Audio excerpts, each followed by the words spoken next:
the city of Boston, 7 continents, 50 states. We are here right in Codman Square. And I just want to remind people to wear your mask. I read somewhere this morning, I believe in Politico, there was Massachusetts report 48% jump in COVID cases from the wastewater. You know, the Boston area wastewater, it was a major spike. So continue to wear your mask, be safe, 6 feet apart, go back to the regular, seriously, we're losing folks. And it's been really quiet. And I just want to let people know this is still out there. Don't think, and I see folks, I go in restaurants, and people are not wearing masks, and neither am I. So it's not good. So we have to make sure we be vigilant as far as following the CDC guidelines. I have with me this morning my co-host, Zakia Laki, along with our special guest, a friend of mine who has the same name, went to the other Latin, and worked in the administration under Deval Patrick, Ronald Marlow. Welcome, Ron. How you doing? Good to see you, Ron. Always a pleasure to be with the other Ron, who's about to turn 60 years old. He told me, I'm like, oh man, can you got believe old that? On us. I know, huh? You know? No wonder he keeps his hair shaved nice and tight. Yeah, I gotta keep he the don't apple. want to rock the gray like me. Right. No, I gotta hide the apple, so I gotta blend it in. And it's a pleasure to be here with Sister Zakia Alake, who I met way back in the day when I used to work for Senator Diane Wilkerson. And, you know, I love coming into the city and seeing people who help forge the person I've become, hopefully more to the good than the bad. Okay. I was waiting for the other punchline.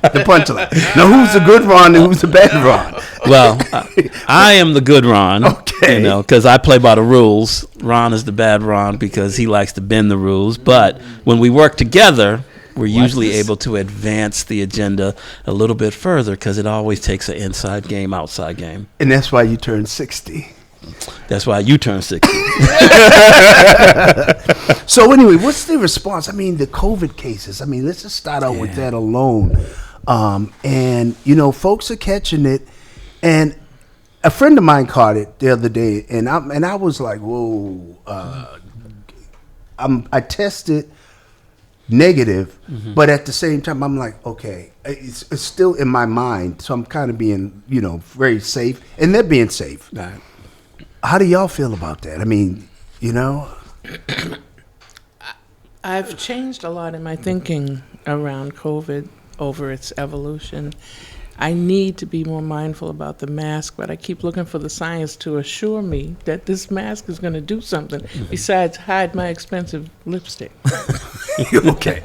We're going to change the topic because I don't want us to get caught. I don't want us to get suspended. We're not going to get suspended. I'm going to be good. No, it's fun. You got to be careful what you say about COVID. You know. Oh, yes. We do know that. We can look at the CDC guidelines. Okay, we can do that, and we can wear our masks. We can. Okay. And I will. Okay. You know, Ron, just real quick. It's interesting because, you know, I actually caught COVID in April of 2020, spent 5 days in the hospital, caught it a second time in May of 2022, did not have to go to the hospital, was prescribed Paxlovid, which What's it called again? Paxlovid. That's the pills they give you that is supposed to help you get through it a little easier and a little quicker. And while there have been some who have had adverse effects to taking it, I did not. My wife actually just caught COVID last month and was laid up. And so I do think that COVID is one of those things in which, you know, there's a general awareness that it's still lurking, you know, but for many, there's also a sense of freedom in terms of not wearing the mask and feeling a sense of normalcy. And I think we all want to feel normal as possible. And sometimes, we do get complacent. And then, you know, COVID comes and bites you again. And even if, you know, you don't have to spend any time in the hospital, and hopefully no one does, it will still knock you off your feet for a few days in its mildest forms and make you have to quarantine and stay away from your loved ones lest they get it. And so, you're right. We need to stay mindful, protect ourselves. Don't need to go overboard with it, but wearing a mask, we wore a mask. We were Zorro for much of 2 years. And so we can be Zorro again if we need to. Yeah, that's a good way to end this. Let's jump to the next topic. It's a article that the Yahoo Miller wrote in the Bay State Banner about activist press for diverse cabinet, and we're waiting to see. Now, the transition team shows signs, according to the article, of having some black folks. Just be straight, right? And in the last administration, we didn't have that many. I don't even know if we had any black secretaries. We had one at the end. We had one at the beginning. Yeah. Brother Ron Walker was tapped to be Secretary of Labor and Workforce Development. He stayed in the administration for roughly 2 years and then was replaced by Secretary Rosalind Acosta, who's been identified as Cuban American or Latina. I know there are some in the Hispanic community or Latino community who may quibble over that, but she is a Latina, but she replaced the one African American who had been a secretary, and so the Baker administration, their focus did not seem to be as acute, if you will, on diversity, especially at high-ranking positions, as the Patrick administration was.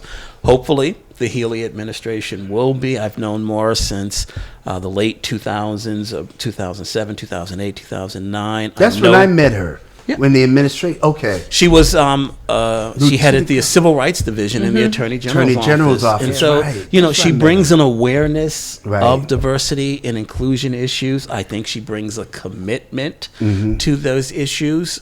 The transition teams, to the extent you can draw any conclusions, they seem to be very diverse, but, we'll all be watching to see who gets tapped to be secretaries, assistant secretaries, undersecretaries, leading agencies that don't have the secretary title, because, we ain't Missouri, but we do want to be shown. Right, exactly. Tanisha Sullivan made a comment in the article, and I agree with her, because sometimes what happened, folks get in them positions, right, and forget the other folks that look like them, and they are in a position to hide. Let's not talk about the issue I'm thinking about, but and I think the policy needs to help so everyone can benefit, so we don't just have one, because you the only one, you ain't gonna get none. Then done. Right, so I tend to agree with that. What are your thoughts on that, Zakia? I think that we need to be watching this very closely from the community. That we ought to have a formal mechanism for auditing, if you will, assessing and reporting, and advocating and reporting to the community. Is that the auditor's role? Not the state auditor's role. I'm using auditor small a. Small taking a. it on. Okay. As we often have had to. Okay. But one of the things we could do, for example, and I agree with you, Sister Sullivan has had good comments in the paper, but that could be a functionality of the Boston branch of the NAACP to produce the report card, once we see the appointment process play out, as to, how did the administration do in its initial appointments and over time. Let's not just solely rely on what the administration tells us they've done. Let's use our community-based institutions to draw our own conclusions. Yeah. Well, she has basketball game.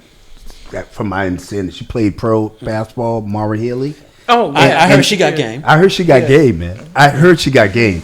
And actually, the inaugural ball is moving the ball forward. That's their theme, and it's going to be held at the TD Garden. Okay. So that's going to be interesting. It will be, because if we should cover it. We should cover it. We should actually go there, right? Moving the ball forward. Yeah. I knew you got to have some blacks on the team. There you go. Moving right along, as we talk about local elections here. What about the national elections in Atlanta? Yeah. Woo! That was a nail biter. It was too close. It was too close. It was too. It's like all them folks voted for him. But I didn't see the breakdown yet. How many of us voted for It was, Yeah, I haven't. it was record turnout numbers. Yeah, record turnout. Haven't seen the very specifics. Former State Senator Diane Wilkerson was in Savannah, Georgia. So she was there. Helping lead get out the vote efforts. In fact, she posted on Facebook with a group of younger folks that she had with her that was doing that effort. Clearly, it was a tremendous turnout in support of Warnock. A lot of money supporting Senator Warnock. But to Sakia's point, he won by about 100,000 votes. And when you're talking about almost 4 million votes or so cast, 100,000 is not a big number. It's not a big number. It goes to show that if Herschel Walker was not the candidate he portrayed himself to be, if he was a little bit more sensible, if he brought a little bit more seriousness to the public policy issues, he could have easily won that race. So let's think of it this way. If he ran as Brian Kemp ran, he could have won that race, and we would be lamenting the fact that we had lost Senator Warnock in the race. So it proves we got to stay ever vigilant. Right. We got to stay ever engaged. We can't take anything for granted, because the forces that lie against us or array against us, they're always lurking for an opportunity to beat us back. Right. And that's a good case. And so good things happen in the end. But again, let's take away the true tenets. Gotta work, gotta work, gotta work. Yeah. Well, some of the folks who voted split the ticket. They voted for Governor Kemp, and then they voted for Senator Warnock, which was interesting. That is interesting. Yeah, back in November, that's true. Right. Because again, look, we all remember Herschel on the football field at the University of Georgia. And there's a funny thing about celebrities. We want to give them the benefit of the doubt, especially if they look like us. Right. But the man was a nut. Yeah, man. He was a nut. If you needed any proof, the day he said, you know what, the problem is our good air has floated over to China and displaced their bad air and made it come over here. Who thinks to say something like that in all seriousness? Well, his son lashed out on him. Yes. Right. Did you hear about that? I followed it like a celebrity watcher for a while, and then I had to put it down. But yeah, he was just, oh man, the son was like, there's one face that we see and one face you have for the audience to see. Yeah. Not good. It just reminds me when my son come home for Christmas break, make sure I hug him well.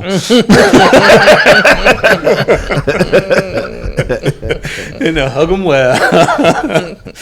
And talk to him about the air quality. Yes. Oh my goodness. Oh man. But the thing about Georgia that we could replicate here is that voting, that get out the vote, that GOTV, that now I'm blanking on her name. The sister that keeps running for governor. Stacey Abrams. Stacey Abrams. That statewide get out the vote effort that she, I guess, worked on for 16, 17 years. We've got to replicate that. Yeah. Here. Just think about it. If to your point, if we had replicated that in 2013, we would have been saying Mayor Ritchie. Yeah. If we had replicated that in the last mayoral race, we might have said, Mayor Janey or Mayor Campbell. And again, that's not to denigrate in any way Mayor Wu. It's just to talk about the fact that too often we cede our ability to choose by staying home in numbers that we should not. There's something in that article, too, about, I believe it's in that article, about Baker's efforts to raise the number of black businesses benefiting from state contracting. Yeah, there was some. It talks about Now that was one of this Ron's major efforts when he worked for in the Patrick administration. And before that, Yeah, Diane Wilkerson. Oh my! Remember, I was on the Urban Initiative Fund. You all remember the Urban Initiative? Yeah, Fund? I remember. Okay, what a brilliant piece of work that was. Right. And Diane would say there are 14 Roxburys in the state, and you know what we didn't do? We didn't capitalize on that energy and organize among the 14 Roxburys. Now, how many Roxburys are there in the state? Yeah, to your point. Good point. That's a good point. And what are we doing? I just found out in terms of the cannabis industry, which I know is somewhat still controversial in our community, but one of my, I was born in Leominster and raised in Sterling, but Fitchburg was big in my life as a kid because Leominster and Fitchburg are called the Twin Cities. They plastic factories was their big deal back in the 40s, 50s, 60s, 70s, and then NAFTA comes and the plastic shops closed down. Well, when cannabis became legal, the government of Fitchburg aggressively sought grow applicants. And I just learned this the other night. I was at a celebration for Dig Boston, a newspaper I'm a small part of. And I met somebody who works for a company that's up there, and he explained how that municipality went after the cannabis industry. Really? Here, in our communities, we're doing something a little different. We're saying it's the devil's lettuce and get thee behind me. When I say we, I would say the majority of the older voter, the super voter. And I don't know if we can afford to keep doing that. Well, we got to do something. But we don't organize. We don't have respectful, emotionless conversations about it. We tend to have organizing efforts that bring out the super voters who will say, I don't want that in my community. And I feel like we have to have an education component and have the conversation when there's not a licensee on the line. Right. And see if that's not the industry to bring, then what? Right. And certainly I don't want one industry to be the end all and be all, but we don't seem to be having those conversations across the state. What do we really want? And Ron Marlow and Ron Bell, from your experiences in the administrations, from yours in various aspects of state government and serving with an elected official, how do we have those conversations? Yeah, so I think they're twofold. One, there's a commitment on the part of folks who work in state government, whether you're elected or you're serving in an appointed position, to want to have that conversation, first and foremost. Right. Secondly, to your point, Zakiya, there has to be some local organizing effort to connect with those, whether they want to have the conversation or need to be pulled into the conversation to happen. And, having worked for Diane, having worked for Governor Patrick, I think the sensibilities that Ron Bell or myself tried to bring to the table was that if we got a phone call from a Zakiya Alake, That's right. then, okay, Zakiya, we'll be there. Yeah. Right. And whether it was 5 or 50 or somewhere in between, okay, we're going to show up. Because if nothing else, it meant the next time Zakiya was going to pull together a meeting, people could then point to and said, okay, she got the people from the administration Absolutely. present. And because there's such a high skepticism in our communities because we've been fooled so many times, we've been let down so many times that, when you say, come with me to this meeting, the first reaction is, but why? Why? Nothing's going to change. Right. And so we have to, winning begets winning and losing begets Gets losing. And so we have to show the community some wins. And some of the easiest ones is who can we get that represents governmental apparatus to show up and hear what people are saying, and then they got to see that they're trying to do something with it. I can't account for what makes a Ron Bell motivated the way he's motivated, except that maybe there was some things that happened in Ron's life that he knows that if it wasn't for those things happening, I would not be here today. And so therefore I got to pay it forward.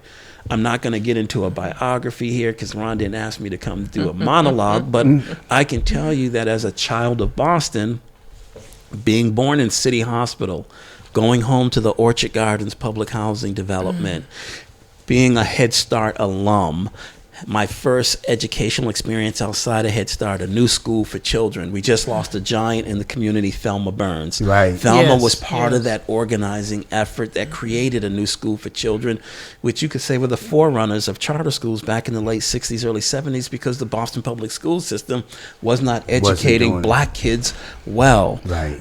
I could go on and on.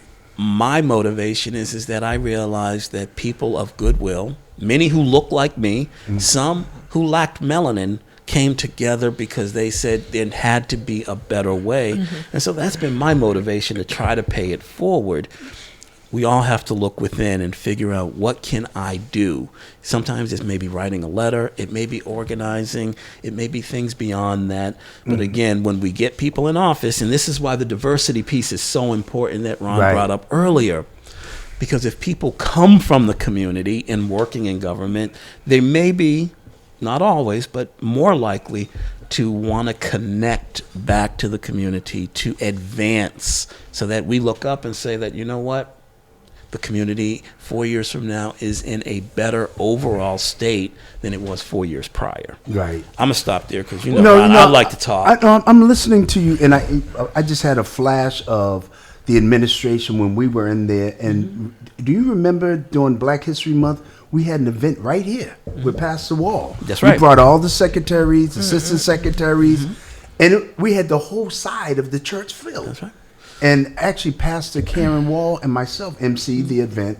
I think I was out. Maybe I had just came back from the heart attack. And I'm so sorry I missed that. And it was beautiful. And there are some people who still have, because you may recall, Ron, we took a picture. Right. And I have that picture. I have that picture. I want to see it. Yeah, I got to give you that picture. I want to see it because one thing that you all can do that very few people can do is point out all the different jobs that the Patrick administration brought to light that we'd never heard of. Yeah. For example, my dear late friend Carol Connellison. Yes. What was her job?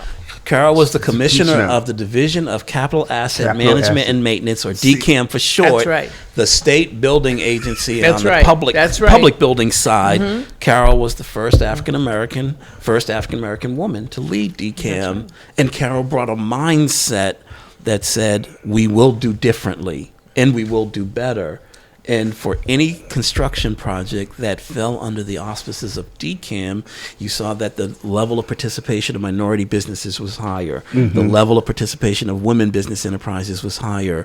Black folk and women who typically don't get to work on these public construction projects worked on these projects. Right. If you bring Keith Motley on, when he was chancellor at UMass Boston, Keith was so proud that when we put up the science building, we had exceeded MBE, WBE, and minority and women workforce participation goals. Why?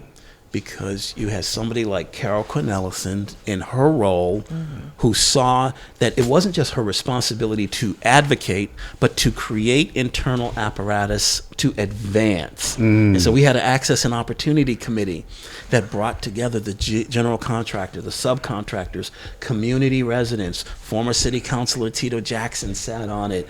I got to participate. Reggie Nunley, a name for some out the past. A whole bunch Samba. And we just advanced. Mukia Baker Gomez. Yes, she was there. Because Mukia, actually, and the funny part, Mukia had come from the Department of Transportation, the DCAM, and Mukia's functionality was actually to be on the ground day in and day out, working with the GC and the subs, making sure that if somebody presented him or herself from the community for a job, they got a fair opportunity to participate. That's how you drive the needle forward. It's not simple work, but it's not rocket science. It takes commitment and effort and a whole lot of people. And Zakia, thank you for doing that. Shout out to Sister Mukia, because again, all the things we did in the offices would not have been as meaningful without her doing the things she was doing outside the office. That is what Carol told me, and Carol was my best friend. Wow. But the other thing was we heard about jobs. Yeah.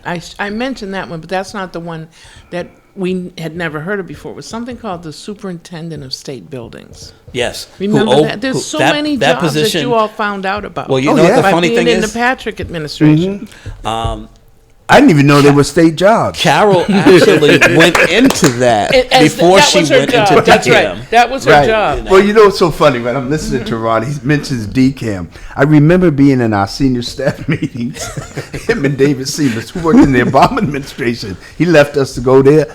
And this dude was just naming all these acronyms, right? He said DCAM and what was the other, DCR and all. And I was like, what is he talking about? And I'm sitting there like, wait a second. I don't feel comfortable in this environment. We were the only, me, you, and Patrick. I'm trying to, like, and who else Dave was in it? Morales. David Health and Seamus, Human Services. Judy Bigby. Dr. Judy Bigby. You remember Elizabeth Clay Roy, who was part of your team? Yeah.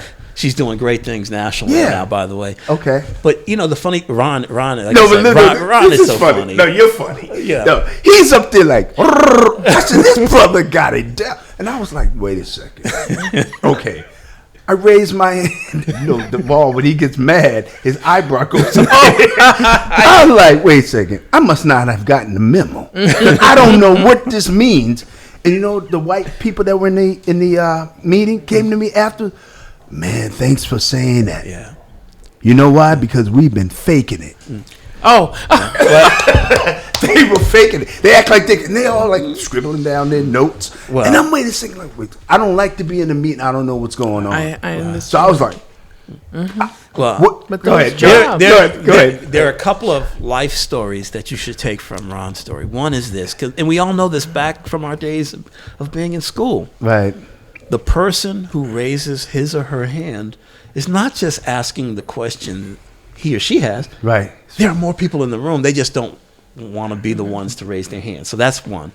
Two, Ron did that, and it was so funny because then he came to me after the meeting. I said, Ron, can you give me a cheat sheet on these acronyms that y'all have thrown around? And I said, sure, Ron, I'm happy to do that for you.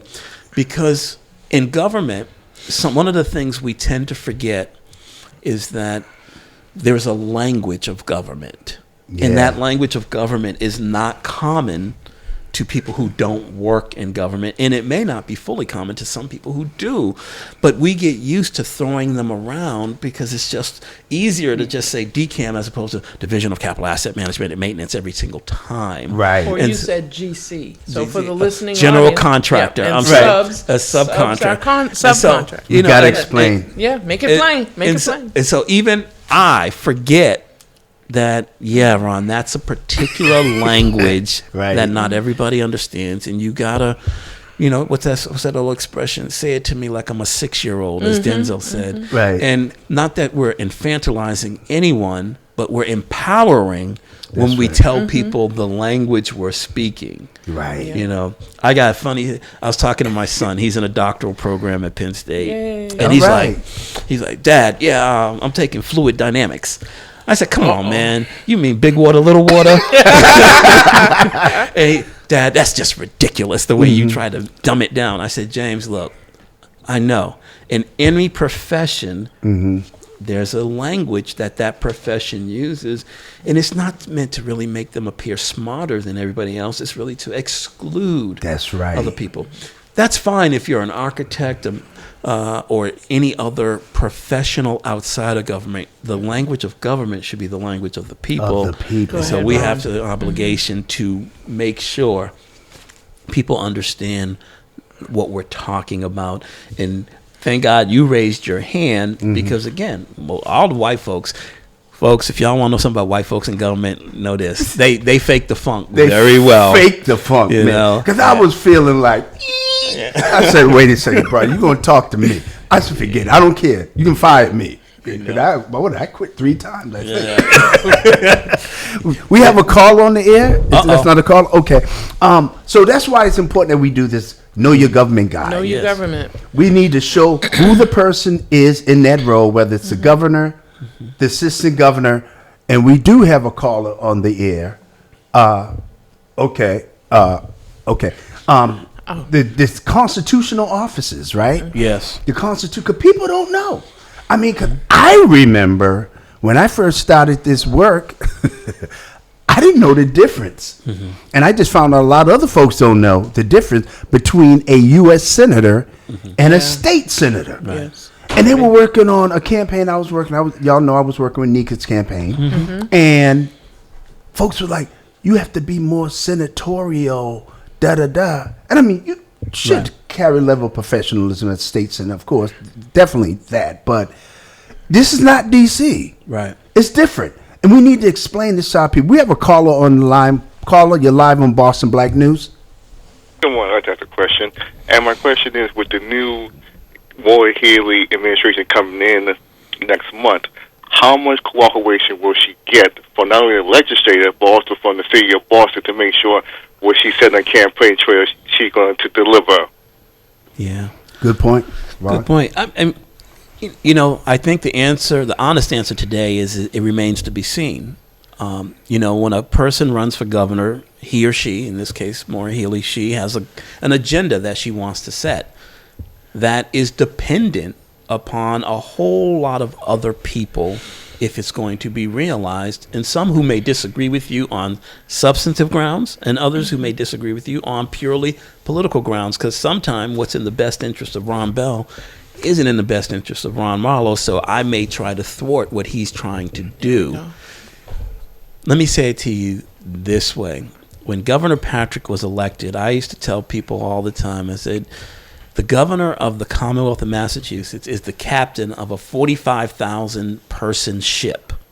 And if only 1% of that 45,000 are in a position to frustrate his agenda, and we're talking internally, forget externally, 1%, we're talking 450 people. That could be a mid-level manager.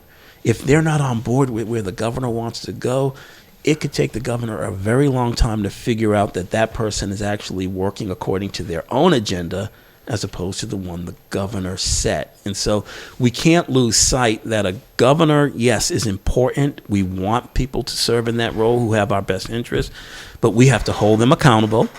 We have to bring information to him that may not come to him internally because, again, people have agendas. And then when you're talking about a mayor of the capital city who has her own agenda that may not always jibe with the agenda of the governor, the question will be, how will they keep lines of communication open? How will they find points of compromise? And how do they create what I call win-win scenarios in which, they both look good as they both pursue and win their respective agendas? Hopefully that answer made sense to you. Is that good enough for you, man? It was a long answer, but at least I got one. Wait. Yeah, Ron Marlow's famous for long answers. But did you catch it? Forgive me for that. Though? You caught it though, right? Yep. Okay, good. 617-282-0685. We're here with Ron Marlow and Zakiya Alaki talking about elections, government, and how can we get involved and how can we increase voter turnout in the city of Boston and the Commonwealth of Massachusetts, and really talk about the issue of diversity in this new administration that's coming up, as well as the local city of Boston mayor. How are we doing on that? City of Boston, I see a lot of folks that look like us in there, right? They don't return phone calls. Ron Bell said that. That's right. Ron Bell said that. I'm getting a lot of complaints from people not returning phone calls because they don't answer the phone. It's an answer machine. This was going on, though, before the Wu administration. This is since COVID. Yes and no. No? Now, post-COVID. Well, it goes right to a voicemail. That didn't happen when constituency services was under my watch in the government. You pick up the phone.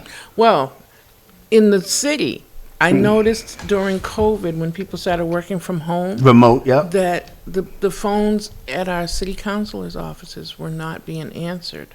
And I brought it up. I can't remember to whom I made this comment, and I learned that the city hall staff has to forward the calls to the city council and his or her staff, and that unless you have the direct line, this person, it wasn't happening. And most constituents. I'm sorry.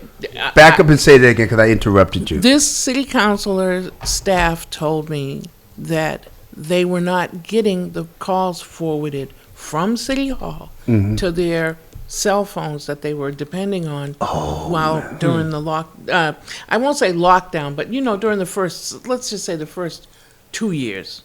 That was a lockdown. Was it? Well, was the lockdown like 6 months? We were just engaged. We were just involved in the real talk for change. So it didn't bother us. No, it didn't bother us. We put our mask on. We still were doing what we do. We were doing. And matter of fact, let me pivot. to this.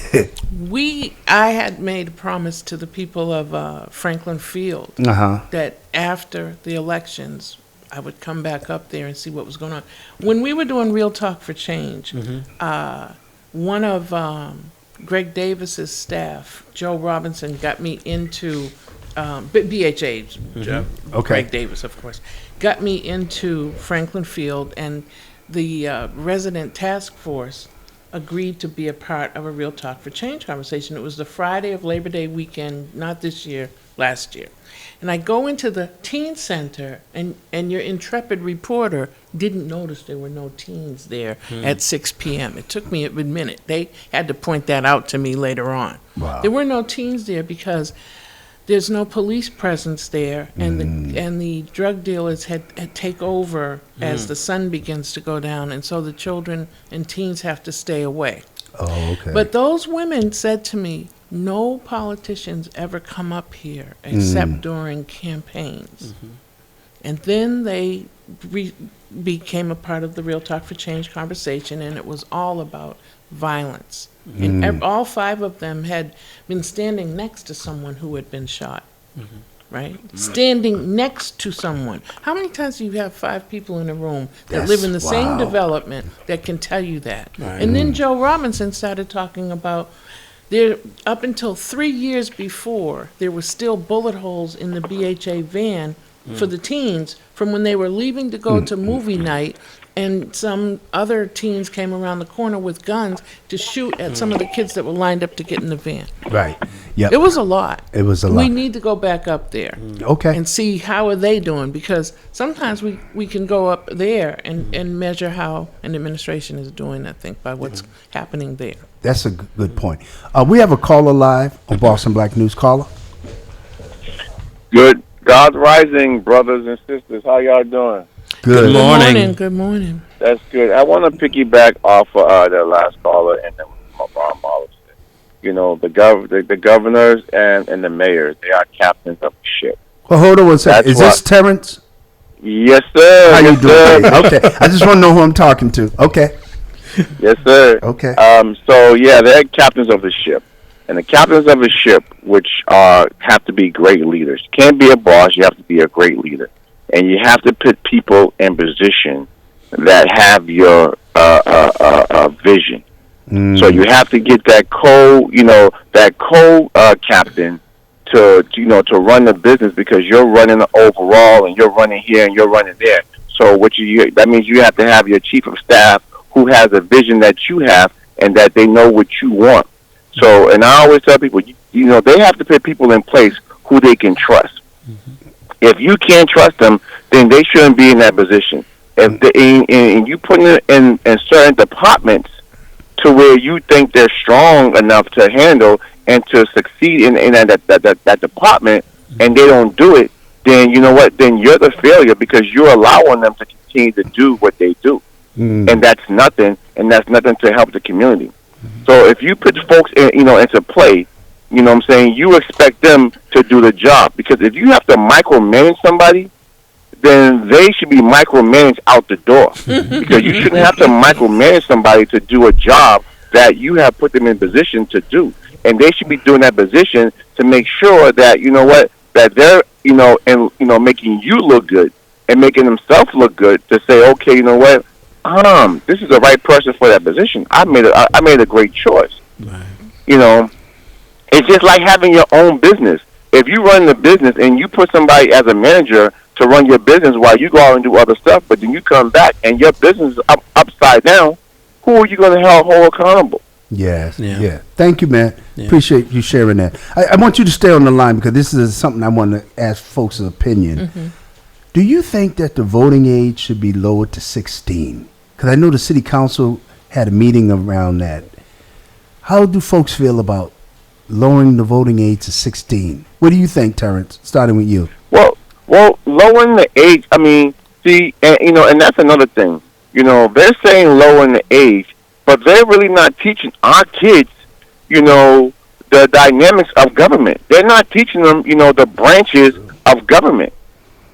So basically you're just teaching them to go out here and vote, to put folks in office, but you're not teaching them on the position that they probably will be voting for. Because there's a lot of folks in that position. That's why we're working on the Know Your Government guide. You know what I mean? Exactly. Yeah, because do they still have civics in schools? Not in most schools, no. And that's the thing. Yeah, remember, conjunction junction. What's your function? You know that we used to have on Saturday mornings to teach us. You know what I'm saying about the presidential election. You know everything else going down, the Congress, everything about what they do and what they hold. You know they don't have that now. Right. You know, so they try to dumbfound us and say, okay, no, we just need for you to go out there and vote. Don't care, you know who you voting for, but you know, we need for you to go out there and vote. Like some people didn't know what the auditor does. Yes. Some people didn't know what this. You know, they don't know because it ain't just it was kids. never taught. No, it ain't just kids.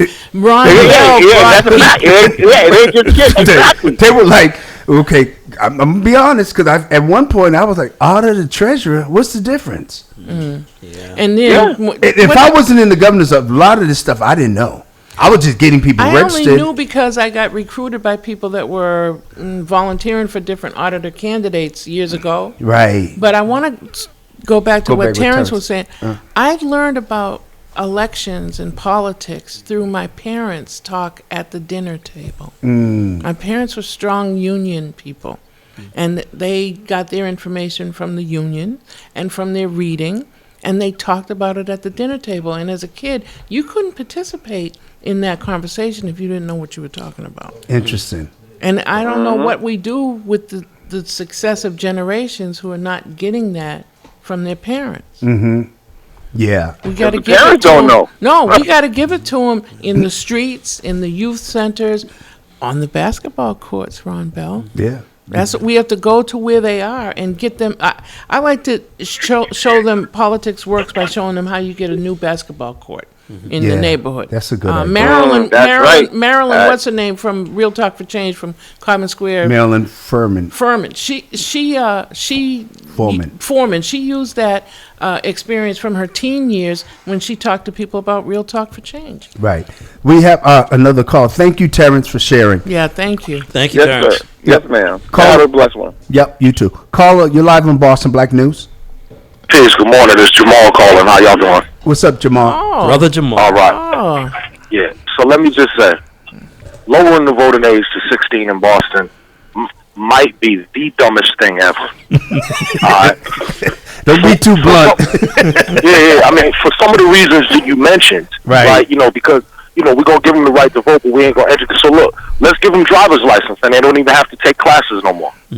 Well, we can They don't see even that need- because they don't even need a learner's permit. don't nobody use a turn signal anymore. So I know they ain't going to Well, the other thing, all these different bike lanes and all, the roads are different. But I ain't going to go down that road. So if you give this new base, first of all, what you'll have is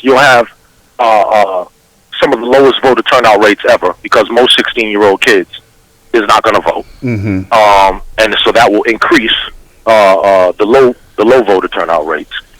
Secondly, you instantly create a new base of voters that is uneducated about what you just said. Like, people don't even know a state senator between a U.S. senator, right? Right. So you instantly create another uneducated voter base without giving them the tools.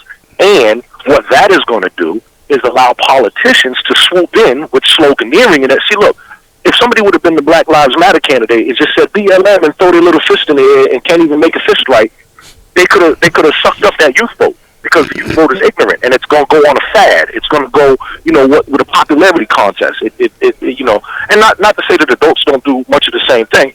But it would be, but it would be worse and more exacerbated because, via social media, via these trends. I mean, look, if we got 16-year-old kids voting in the city of Boston, then Cardi B could move here and become the mayor.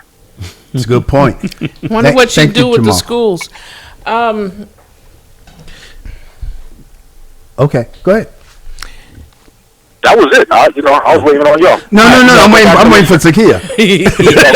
Pastor Wall, explain to them that it went in this ear and went out the other. No, what I was going to pivot to the schools. So, what if some intrepid leader of teens came by and said, "Let's vote and let's work on the school issue"? Do you think that would motivate them to get out and vote, Jamal? Well, So, for instance, a guy like me, Yeah. you know, I've been talking like, okay, let's take Ron for example. Ron's been doing the dunk the vote for how many years or whatever. 30. And a lot of other people have been doing these get out the vote type of things, right? Everybody does get out the vote, voter rallies. Nobody does voter education or political education. Right. So for years, I have tried to encourage those people in that vein, NAACP, others, to instead of focusing on get out the vote, or save that for when there's a vote. Save that for the Septembers and the Novembers when it's actual voting time. But the rest of the time of the year needs to be dedicated to voter and political education. Because if we don't do that, we're just shooting ourselves in the pinky toe over and over again. And I've seen this happening since I've been a kid. That's true. And it gets aggravating to watch. It's the actual definition of insanity, because we continue to do the same thing. And just like with the violence, people will say, we need to do something new. We got to stop doing the same old. And then what do? Same old. Sister Zakia, will you come to this big community meeting on violence? I said, never again. Not again. I only come to planning meetings with 10 people. Even that might be too big. Yeah. Because I've learned the hard way that you can't plan with 400 people in a room. Yeah. Well, go ahead. And not only can we not plan, but also too, we have to make sure that we're working and organizing with people who are trustworthy and people of character. I've had several men in the community come to me and say they want to do something with kids, ask me for my support. I said, no, I can't support that. Well, why not, brother? Because you shouldn't be around kids. There you go. That's right. Well, we're going to have to end this broadcast because the time is up. Thank you, Jamal. Thank you, Ron Marlow, for visiting us. And thank you, Zakia. We're going to continue our broadcast at the 9 o'clock hour. Be right back.